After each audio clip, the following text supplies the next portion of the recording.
You're listening to the Cyberwire Network, powered by N2K.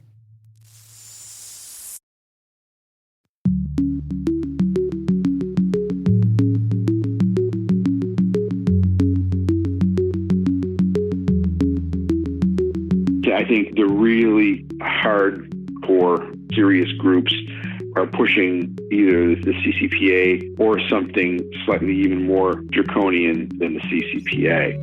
Hello, everyone, and welcome to Caveat, the Cyberwire's Law and Policy podcast. I'm Dave Bittner, and joining me is my co-host Ben Yellen from the University of Maryland Center for Health and Homeland Security. Hello, Ben. Hi, Dave.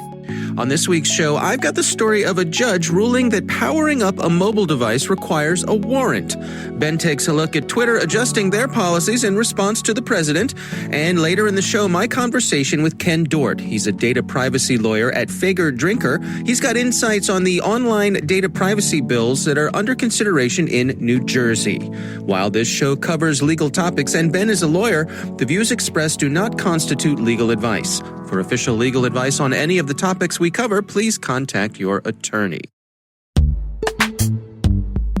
This episode is brought to you by Palo Alto Networks, the leader in cybersecurity.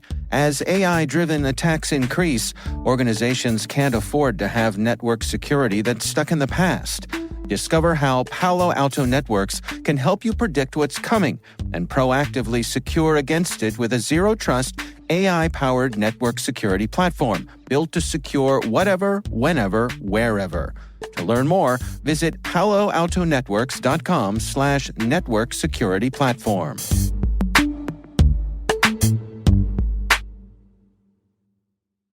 All right, Ben, we've got some good stories to share this week. Why don't you kick things off for us?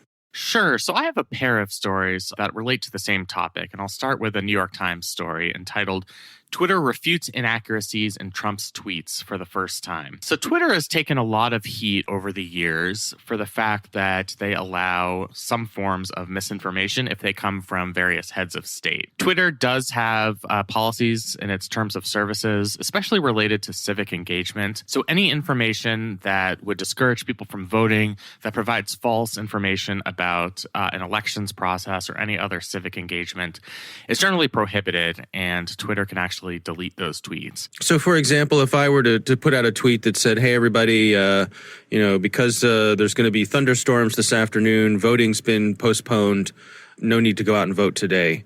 Exactly. Twitter would say that's no good. That's a lie, and we're going to take that down. Exactly. Or the old trick that, because we're expecting big crowds at the polling places, Republicans vote on Tuesday, Democrats vote on Wednesday. That sort of thing. Yeah. Gotcha. Oldest trick Okay. in the book. Right. So that's prohibited according to Twitter's terms of services. They've been very cagey as it relates to heads of state, including the President of the United States. So those of you who have been following the news recently, the President has tweeted extensively about mail-in balloting. So because of the pandemic, more voters than usual are expected to vote by mail. Now, as it is, about a quarter of voters in 2016 voted by mail, including all voters in a number of states, such as Washington State, Utah, Colorado. So it's a practice that's already pretty well established in this country. It's just going to be more established this year as people are fearful of going to the polls. And the president has been tweeting about how this is going to lead to massive voter fraud. He specifically tweeted, I think, the other day about California is going to be sending ballots to people who don't even live in the state. And this really does violate, in a technical sense, Twitter's terms of service. So instead of deplatforming the president or deleting the tweet, Twitter put a little notice under the tweet. It's a little logo with an exclamation point saying, click here to find out true and factual information on mail-in balloting. And it links to the Twitter Moments page, which has sort of a fact check on the president's claims. This is the first time they've done that. It's a pretty bold move for Twitter, considering that they've been so reticent in the past to take action against the president. And of course, there was a big blowback. The president was not happy about it. Is it really bold, Ben? Is it really bold? Yeah. Is bold the right word for this? I'm not sure. I mean, it's something. I will take it, but it is something. It's perhaps the bare minimum. But the president wasn't happy. His supporters weren't happy. They were quick to say, well, why aren't you fact checking, this thing that Joe Biden said? Or where are the fact checks saying that the Russian investigation was a hoax, et cetera, et cetera. Yeah. And so that led to a presidential tweet the morning that we're recording this, where the president says that Republicans feel that social media platforms totally silence conservative voices. We will strongly regulate or close them down before we can ever allow this to happen. So this is a threat backed by the full force of the federal government to close down Twitter. Now, you might actually ask, can the president close down Twitter? Of course, the answer is no. I will say, I should couch that a little bit. There's probably some regulatory mechanism he could use in extraordinary circumstances, but for what he's talking about here, a simple no will suffice. He can't shut down Twitter. Okay. And if he did, he would probably be the most hurt by anyone because his message would not be able to penetrate in the way it does. Yeah. So there's that. The thing I'll say from a legal perspective is we've seen some arguments that there's perhaps a First Amendment violation. This violates free speech. Even having an exclamation point and a warning under a presidential tweet violates his free speech rights. And that's entirely backwards, to put it mildly. So Twitter can do whatever it wants. It's a private company. It creates its own terms of service. It can ban users. It can censor people. It is not a government entity. So in most circumstances, it's just not liable for First Amendment violations. What is a First Amendment violation would be a government entity, perhaps the president, telling Twitter, you can't have these fact checks under tweets that you're labeling false. That would be a First Amendment violation because it would be the government violating Twitter's right to speak on its own platform, which violates both the letter and the spirit of the First Amendment. So that's where we are. The latest Twitter controversy now is crossing over into the legal realm. Yeah. It's interesting to me that you have this bit of tension here because it seems as though, as you pointed out, Twitter and the president both sort of need each other in a way. Yes. If Twitter's whole point is if what keeps them afloat is engagement, well, I would say probably the top 10 people who trigger engagement on their platform, the president certainly has to be in that list. So it would be against their own interests to remove him from the platform. Not to mention, of course, all the political heat they would take for doing so. But it's an interesting dilemma in just that everyone has their own interests here, and there are these tensions between them. Absolutely. And I think, Trump's certainly aware of that. He constantly reminds Twitter, you are a platform that largely exists because of me, because of my tweets that generate a lot of clicks and engagement. I don't know if that's entirely true, but there's certainly an element of truth in that. As you said, he does lead to a lot of Twitter engagement. People see more advertising. Twitter makes money. So he's right to a certain extent. And I think you said there, he also is very reliant on Twitter. That's his main form of getting his political message out. That's, to me, that those are his purest political thoughts are not expressed in speeches or even press conferences. I think the most unfiltered version of the president and the way he reaches his political supporters is through Twitter. So they are really codependent on each other. And I think that's why Twitter has been so reticent to this point to regulate him. And another thing I'll say, and I think this is important context, is there's an action that Twitter did not take this week. So the president has been spreading a rumor that's frankly false, that TV host Joe Scarborough was behind the death of one of his former interns back in the early 2000s. Right. This, it's not the case. Joe Scarborough, this was an accident. There was an autopsy that confirmed it was an accident. Joe Scarborough was in Washington. I don't need to go through all that. Yeah, it's a horrible rumor and conspiracy theory that doesn't deserve attention. It doesn't. And the widow of this woman who passed away 19 years ago wrote an open letter published in the New York Times, I believe, to Jack Dorsey, the CEO of Twitter, and said, you need to delete these tweets. They're abusive, they're harmful, they're hurtful to me and my family. And any other citizen were to tweet something like this, you certainly would delete them. There shouldn't be a separate standard for the president of the United States. And Jack Dorsey didn't respond directly, but Twitter, through a spokesperson, said, no, we're not going to take that down. And so this is when we're finally seeing sort of one check against the president's behavior on Twitter. this Scarborough fracas indicates, at least to me, that they're still very reticent to confront Trump on Twitter. And, I think we'll keep seeing that going forward. It's just an interesting juxtaposition. How much of this is Twitter relying on this notion that they're a platform, that they're not responsible for the things that people post? And I'm thinking specifically of some of the things that the president has posted about that medicine, the name's escaping me. Hydroxychloroquine, yeah. Yes, the medicine, that if he's inaccurate about his claims that this medicine would be good for people with coronavirus, and he makes those claims on Twitter, I guess Twitter is counting on the fact that they hold no liability for someone getting sick or dying for following through on those claims. Absolutely. I mean, we've talked about Section 230 of the Communications Decency Act. They would not be liable in that circumstance. And that's a big advantage for them. I mean, they can sit back and say, we're a platform to facilitate free speech. Now, we're going to put some limits on it because we're a company that wants to maintain a reputation. We don't want to be the proximate cause of, something very harmful happening, but we will not be held liable. So I think that probably has a lot to do with it.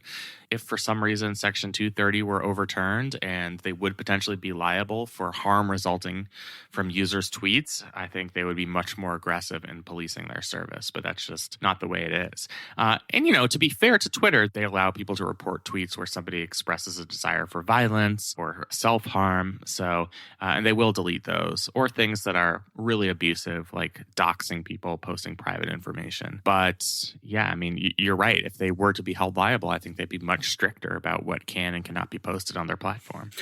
Yeah, it really is fascinating how many aspects there are to this. I mean, it's not easy, and regardless of how you come to this, what your political beliefs are or anything, there's just so many gears in motion with this. It's fascinating to watch it play out. Absolutely. Yeah. And, I can completely understand why Twitter would be very reticent to not only, make a head of state unhappy, but stand in the way of a head of state spreading a political message. I mean, I think that really would be problematic. And, in this case, it might be used against somebody one doesn't like, but they might use it against somebody one does like in the future. So it might be setting a pretty dangerous precedent. So you're right. Yeah. It's a very complicated and difficult issue. Well, and who would have thought that we'd find ourselves in the situation that a head of state would use Twitter as their primary communications mechanism. It's unintended consequences, right? Exactly. Jack Dorsey probably thought people were just going to be talking about the great meal they ate at a restaurant when he started this in 2006. And, cat pictures. Yeah. Exactly. Yeah, we thought this was going to be all cat photos. It was just going to be a 140 character version of MySpace. But it is not that. And it really hasn't been that for a while. I mean, going back to the Arab Spring in 2011, when Twitter was the preferred medium of communication. It's taken its own path. All right. Well, it's fascinating, and of course, we'll keep an eye on it. My story this week, I think, is fascinating. This is written by Kate Cox over at Ars Technica. The title of the article is "Just Turning Your Phone On Qualifies as Searching It, a Court Rules." So this is a district judge in the U.S. District Court in Seattle ruled that when the FBI turned on a suspect's phone to look at it, merely activating the phone's lock screen, I guess, qualified as a search and therefore required a warrant. Unpack this for us, Ben. So this is a fascinating case. It comes from Washington State. This was a federal district court, but the incident happened in Washington State. It was a suspect was using a smartphone. He was arrested. Incident to his arrest, an officer was just doing a search incident to arrest, hit the power button to bring up the phone's lock screen. Officer didn't attempt to unlock the phone. The court and the decision actually didn't have a problem with what the arresting officer did in this circumstance. But during the investigation, the FBI turned on on the phone to take a photograph, a screenshot of the phone's lock screen. All it says in this article is that the lock screen displayed the name Streezy on it. My guess is perhaps that identified him as a suspect, so that potentially could have been incriminating. But they took a photo of the lock screen. And what this court has said is that qualifies as a search for Fourth Amendment purposes and therefore would necessitate a warrant. Now, this is fascinating for a number of reasons. Yeah. So just to unpack the history very quickly, up until the 1960s, there was no Fourth Amendment search unless there was some sort of physical intrusion on a person's property or a person's stuff. That standard changed with a case called Katz v. United States, where the new standard was more about a violation of a person's reasonable expectation of privacy, whether there was a physical invasion or not. That was sort of the new and enhanced understanding until 2012, a case called United States v. Jones. A majority in that case said, yes, a reasonable expectation of privacy is still a valid standard for determining whether there has been a Fourth Amendment search, but a physical trespass still suffices to qualify as a Fourth Amendment search. So that's still... Even if a reasonable expectation of privacy is not violated, if there has been a physical trespass, that's still a Fourth Amendment search. And that's the decision, United States v. Jones, that the judge seems to be relying on here. The judge is saying, a person does not have a reasonable expectation of privacy in their lock screen. It's something that's pretty public. I mean, if your phone falls out of your pocket, your lock screen is going to be available. That's something that really anybody could see if you leave it on a table. But the search here was the act of taking that screenshot. That requires physically touching the device and physically pressing, whatever it is, the two buttons that take the screenshot. So this is almost like a 19th century understanding of the Fourth Amendment, where it comes down to whether there has been a physical trespass on somebody's stuff, somebody's effects is the legal term of art. Yeah. So it's a fascinating case. What do you suppose the repercussions could be here? Because I have to say, I'm surprised by this. I'm left with my eyebrows up thinking, what is going on here? It's interesting, but I can't really feel like I understand it completely. So the implications are that even absent an expectation of privacy, even if it's something that a person is not really trying to conceal to public view, there can be Fourth Amendment protection if there is some type of physical intrusion. And the physical intrusion here is extremely minimal. When we think about physical intrusions in the trespass context and the Fourth Amendment context, you and I would probably picture police officers storming into somebody's house or a strip search or something like that. Here we're talking about pressing two buttons on the side of a device. The reason this line of thinking is so bizarre to me is that there are far more intrusive types of searches that are done without these physical trespasses, that it seems bizarre to me to make a Fourth Amendment determination on the level of physical penetration into one's device. So we've had cases dealing with cell site location information and getting the contents of one's device incident to arrest, like in Riley v. California. And those are all electronic means of doing surveillance. Here we're talking about what seems like a very minimal act of pressing a couple of buttons, and suddenly that's the thing that triggers Fourth Amendment protection. It just seems pretty incongruent to me. And that's sort of the problem I've always had with this Jones case. And in that Jones case, Justice Alito, in his concurrence, expressed a similar concern. In that case, it was determined that because an officer physically placed a GPS device on a suspect's car, that counted as a search, whether that suspect had a reasonable expectation of privacy in his own movements. And what Alito said is it's not the physical act of placing that GPS device on a person's car that brings up privacy concerns. It's the following the guy around using GPS tracking that presents the privacy concerns. And that's sort of the way... That's the way I think about these issues. The invasion of privacy, to me, has little to do in these digital cases with the level of physical force applied. So that's sort of my perspective here. So what happens next? This is a district court judge from Seattle. How does this ruling flow through? What is its influence from this point on? So as for this defendant, this conviction is vacated, at least as it relates to the FBI search into the phone. There's going to be a future proceeding to determine what happens with the original police search of the device incident to arrest. That hasn't been adjudicated yet. So we don't yet know where this is going to go in the future. Because it's a district court case, it doesn't exactly set any precedent nationwide, although it could be a persuasive argument for other courts adjudicating similar issues. So this will get people's attention. It is. I mean, it's a novel case. It's an interesting case.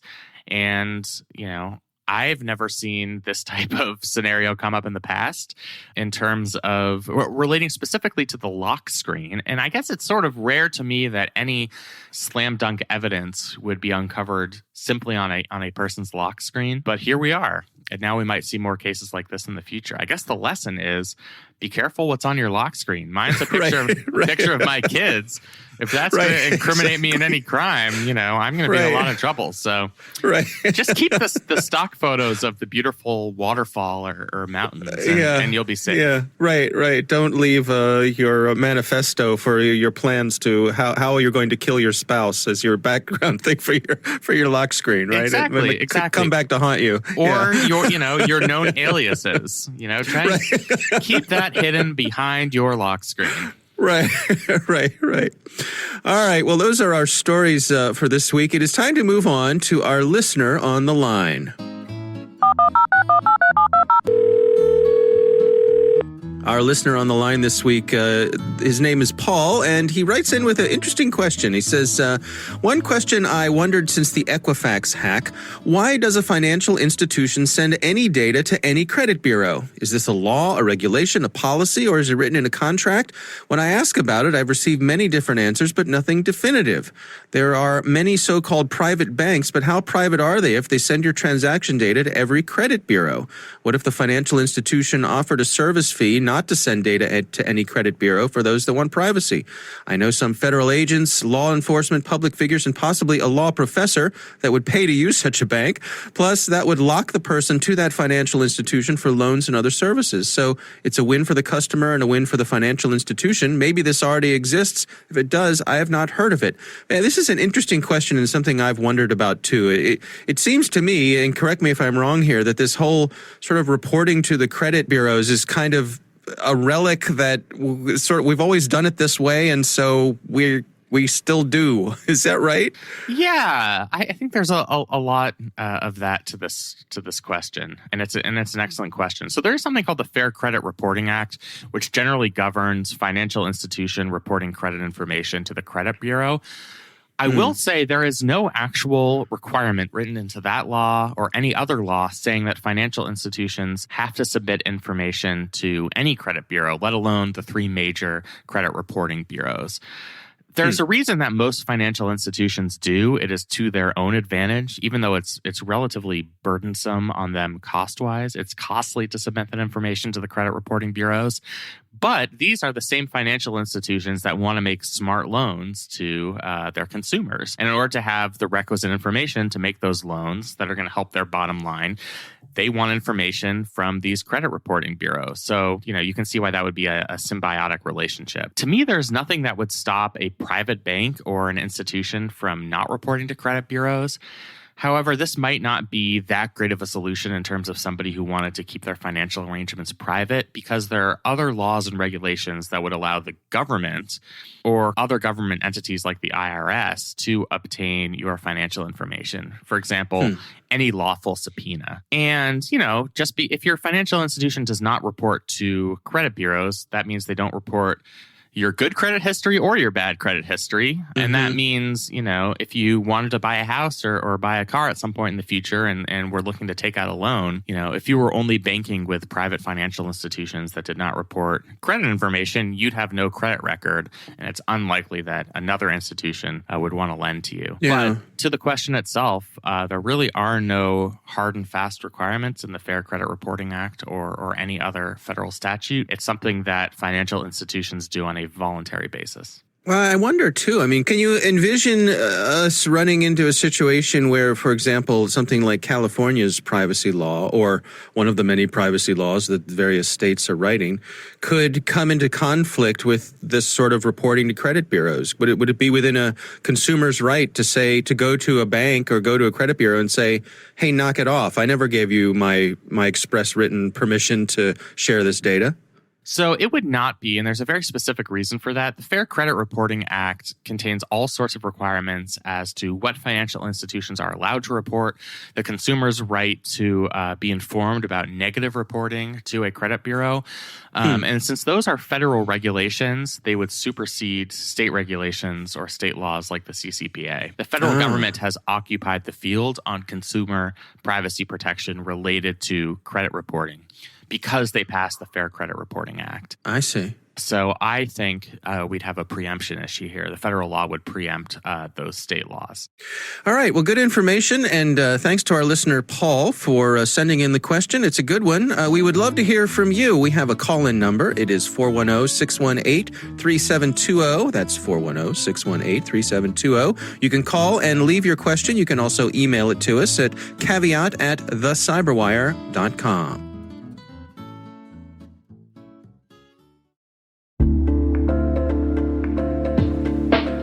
And now, a word from our sponsor, SpyCloud, the cybercrime analytics leader.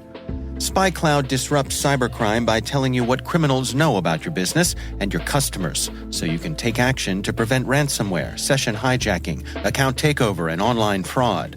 SpyCloud constantly recaptures and analyzes new data from the criminal underground, including credentials, session cookies, and PII siphoned from malware-infected devices.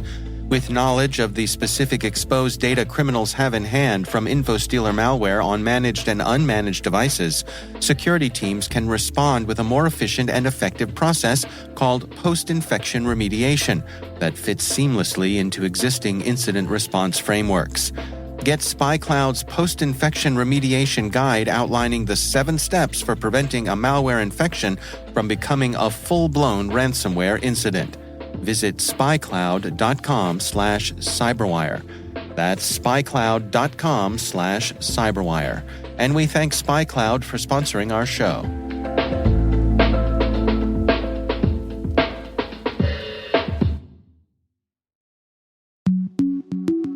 Ben, I recently had the pleasure of speaking with Ken Dort. He is a data privacy lawyer at Fager Drinker. And we spoke about, among other things, some of the data privacy bills that are under consideration in New Jersey. Here's my conversation with Ken Dort.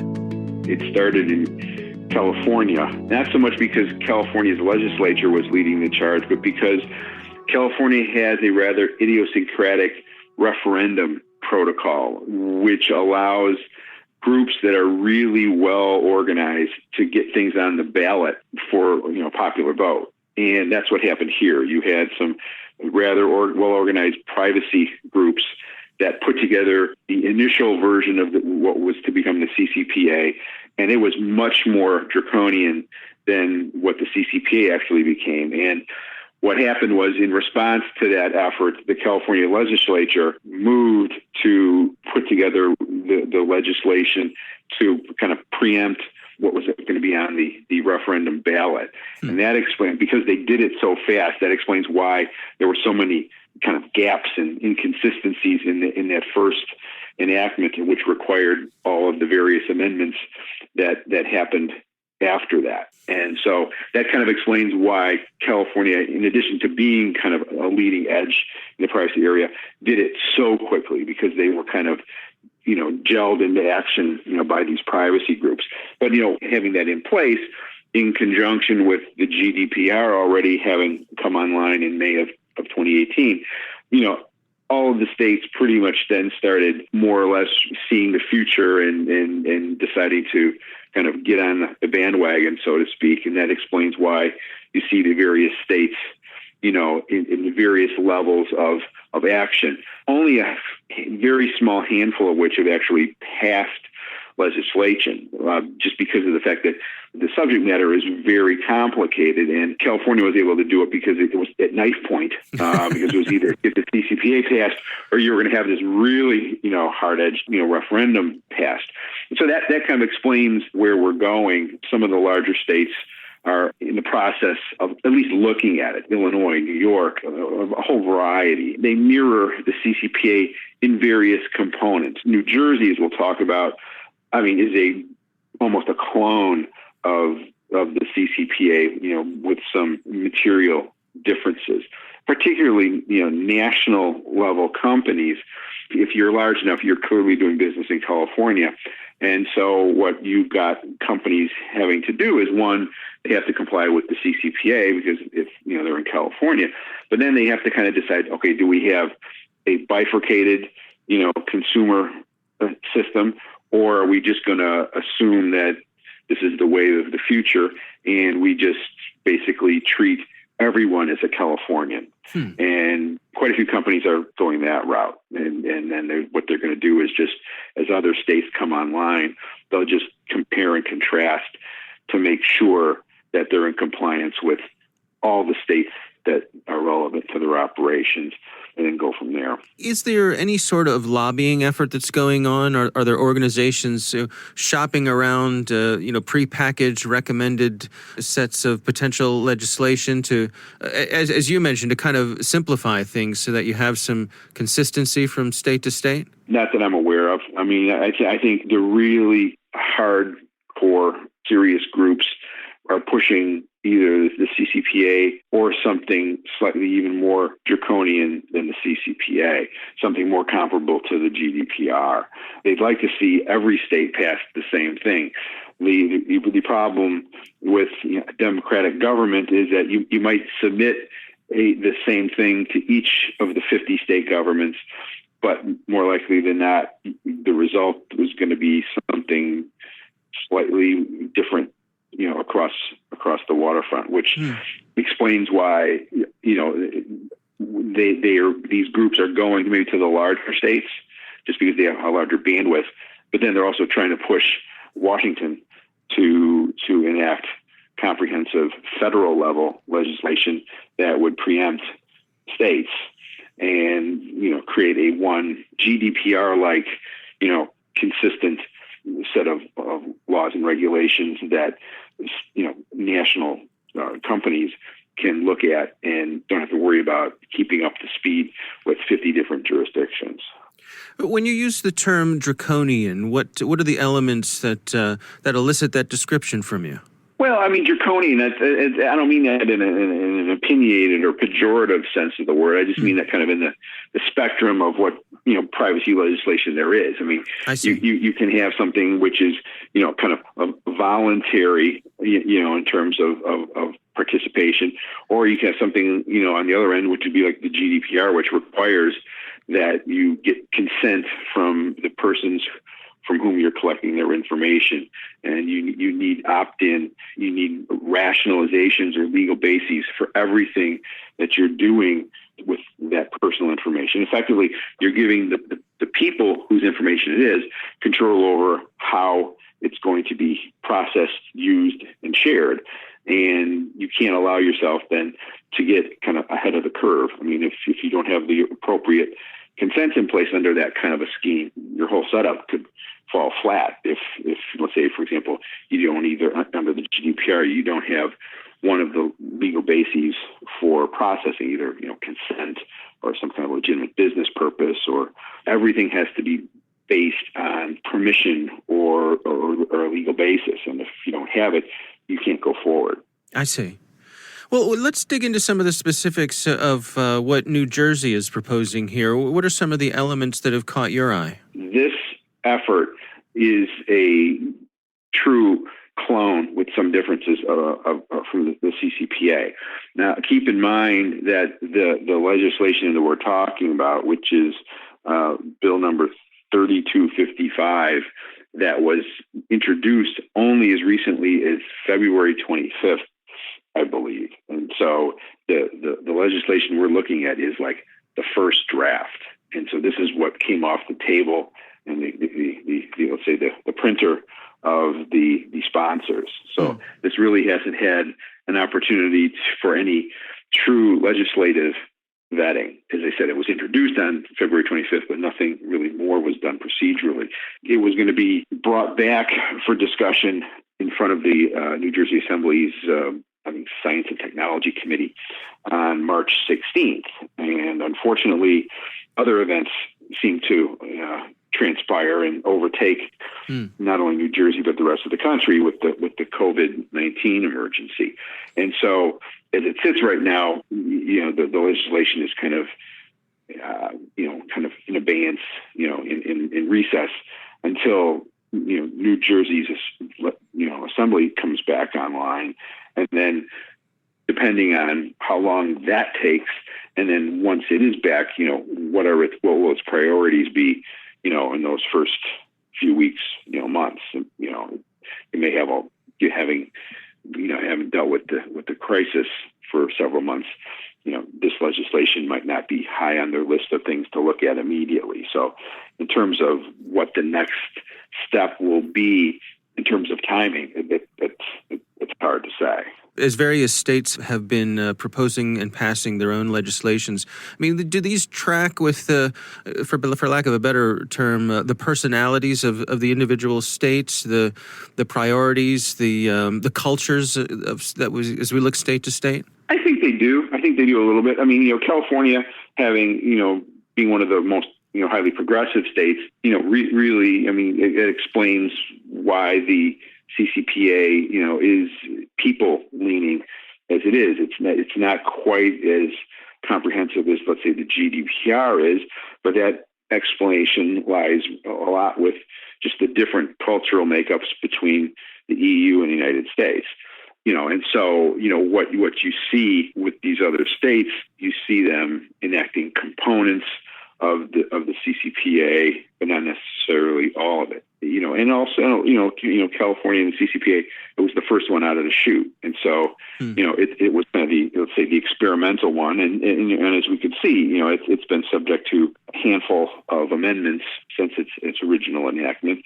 And so, just as with its breach notification statute, 3, the other states are kind of taking that as a template and then, massaging it a little bit here and there to meet their own, let's say, specific needs and requirements, while keeping the kind of the general focus, intact. And that's what you see here with the New Jersey legislation. As I said, it's almost a clone. I mean, you've got really the same set of definitions. It applies to, businesses that, are, do business in New Jersey, and they have the same 3 applications that the CCPA has. You either have annual revenue of over 25 million, or you collect and sell information on over 50,000 people, or you generate at least half of your annual revenue from the collection and selling and sharing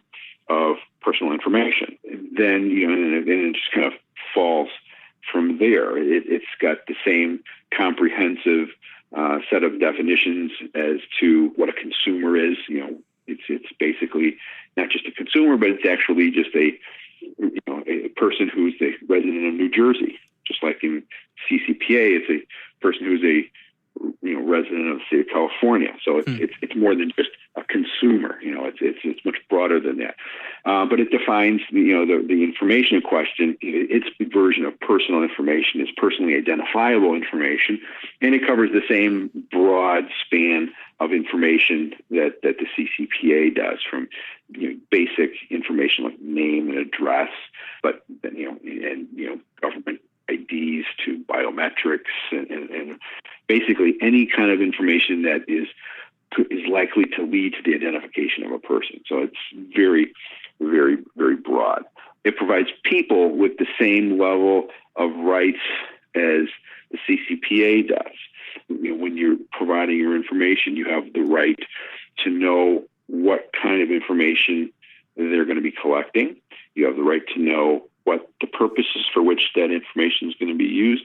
You have the right to know, who they're going to be sharing it with. And then contrary, though, to California, where California basically has an implied opt-in. You don't have to literally opt in. If you're giving information, you're implicitly conceding that point. Whereas in California, though, you have the opt-out, the do not sell button, so to speak. What New Jersey is doing is a little bit the opposite. You have to opt in with respect to the collection of your data, and then you have to opt in separately to provide permission for the sharing of your information. Okay. So, with that in place, a New Jersey, or I'll say New Jersey resident, anyone subject to the statute, then also has the right, as under the CCPA, to request each year what types of information the company has collected, what types of information are they sharing to other third parties, and then also, for what purposes are they sharing that information in? Just like under the CCPA, if a business collects information within certain frame of reference in the notice, given the specific terms in terms of we're going to do A, B, and C with your data, or we're only going to collect this data, but they decide afterwards to change it, just like under the CCPA, you have to then provide notice of those additional changes, and then you're going to have to get consent from the people in question. So it is very much a parallel with some differences. And as with the CCPA, the consumers have the right to submit requests for the information. They have the right to submit a request to delete. They, just like in California, they have high level of control over their data. Where do you stand on the potential for there being federal legislation to kind of supersede these state-by-state laws? Before I answer that, I hit you with some of the similarities. Let me tell you what some of the differences are, too. Okay.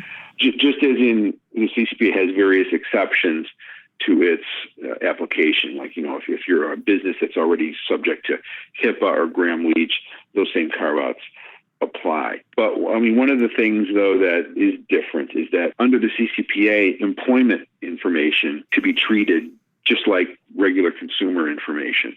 And that received a lot of pushback. And the result, towards the end of 2019, before the CCPA went active, was an amendment which carved out employment and HR-related information from treatment under the CCPA. However, the amendment was only passed on the condition that it was good for 1 year. So in other words, unless they make it permanent by the end of this year, on January 1st, 2021, that exception will disappear. New Jersey has made it clear that it doesn't agree with that approach, and it has that exception carved into the actual statute. So if the legislation was passed as is, that exception would be in there with no time frame. Another difference is that the legislation, as it's currently worded, is set to go effective upon enactment. There's no grace period. So it's not like if it's passed, in June, it's going to not go effective until some future date.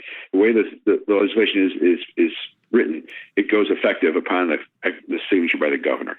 That probably, most definitely, through the legislative process, will get revised to provide some kind of grace period. In particular, there's also a provision that gives the Attorney General, New Jersey Attorney General, the authority to develop and enact regulations, just like the California Attorney General has.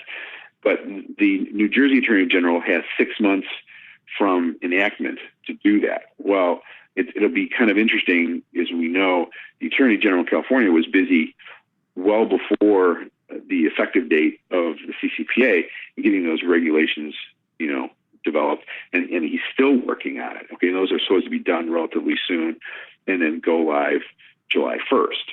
So there's a timing thing that probably will have to get ironed out in the New Jersey legislation that hasn't really been discussed yet. Similarly, the penalty provisions are different. Unlike the CCPA, which has its own penalties and fines and all of that, the New Jersey legislation basically says that a violation of it will be deemed to be a violation of its Consumer Fraud Act. And so so the question arises is exactly how will violations be handled? So the risk paradigm is a little bit uncertain at this point. In addition to which, there isn't any express mandates for reasonable security protocols that are in the CCPA. So that's something that may likely be added in when the legislature comes back.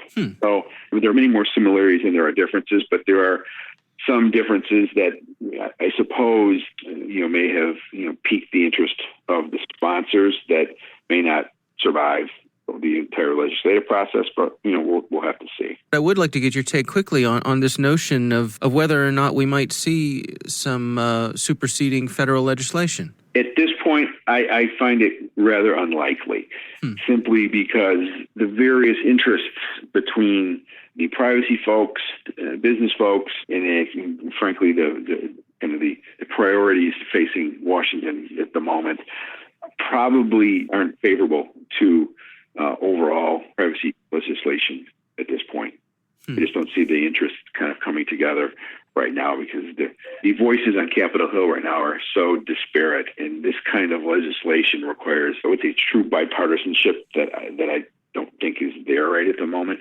I would not be optimistic about any kind of comprehensive legislation coming out of Congress on privacy.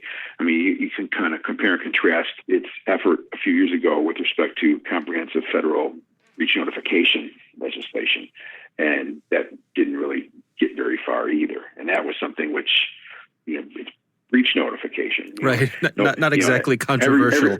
Yeah. Right. Nobody's for a breach, but right. the problem was, who do you notify? How much power do you give, like the Federal Trade Commission? Most legislation at this level, it shakes out in the details, and that's where it kept kind of running into problem.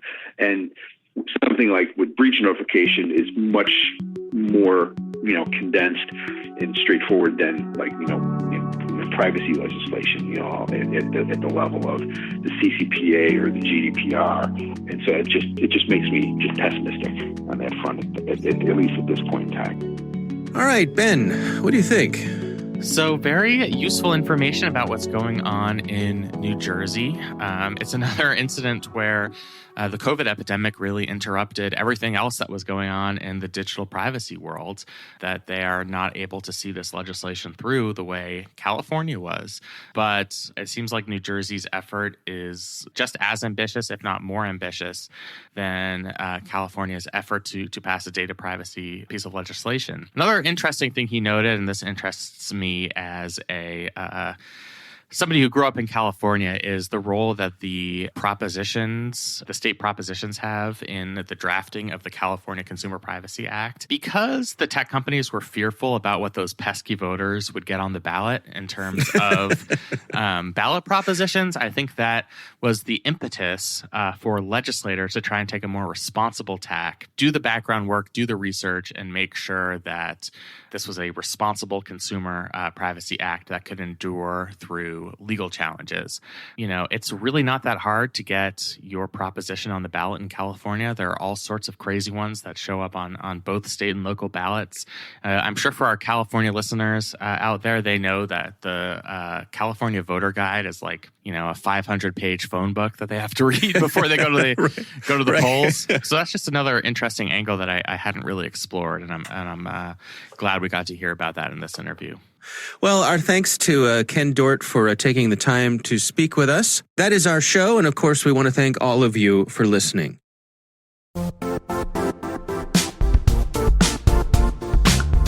Now, a word from our sponsor, the Johns Hopkins University Information Security Institute, currently seeking qualified applicants for its innovative Master of Science in Security Informatics degree program. Study alongside world-class interdisciplinary experts and gain unparalleled educational, research, and professional experience in information security and assurance.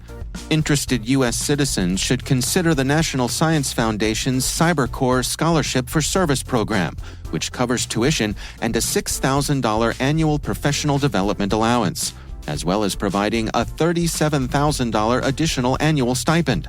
Apply for the scholarship and the fall semester by March 1st. Learn more at cs.jhu.edu/MSSI. Our thanks to the University of Maryland Center for Health and Homeland Security for their participation. You can learn more at mdchhs.com. The Caveat podcast is proudly produced in Maryland at the startup studios of Data Tribe, where they're co-building the next generation of cybersecurity teams and technologies. Our coordinating producers are Kelsey Bond and Jennifer Iben. Our executive editor is Peter Kilpie. I'm Dave Bittner. And I'm Ben Yellen. Thanks for listening.